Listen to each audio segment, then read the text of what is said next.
ಗೃಹಲಕ್ಷ್ಮಿ ಹಣ ದಿಢೀರ್ ₹1,000 ಇಳಿಕೆ ಮಾಡುವ ಸಾಧ್ಯತೆ. ಸಿದ್ದರಾಮಯ್ಯ ಅವರ ಸರ್ಕಾರ ಗೃಹಲಕ್ಷ್ಮಿ ಯೋಜನೆ ಮೂಲಕ ಪ್ರತಿ ತಿಂಗಳು ಮಹಿಳೆಯರಿಗೆ ಭರ್ಜರಿ ₹2,000 ಕೊಡ್ತಾ ಬಂದಿದೆ.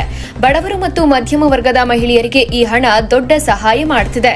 ಸಿದ್ದರಾಮಯ್ಯ ಅವರ ಸರ್ಕಾರ ಜಾರಿಗೆ ತಂದ ₹2,000 ನೀಡೋ ಇದೇ ಗೃಹಲಕ್ಷ್ಮಿ ಯೋಜನೆ ಜಗತ್ತಿನಾದ್ಯಂತ ಸದ್ದು ಮಾಡುತ್ತಿದೆ. ಆದರೆ ಈ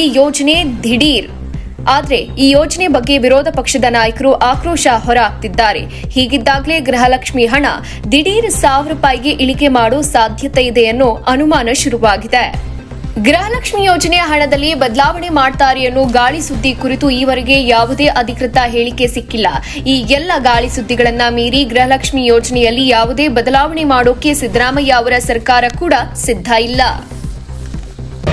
ಮತ್ತಷ್ಟು ಸುದ್ದಿಗಳಿಗಾಗಿ ನೋಡ್ತಾ ಇರಿ ಪಬ್ಲಿಕ್ ನ್ಯೂಸ್ 24x7. ಇದು ಸತ್ಯದ ಧ್ವನಿ.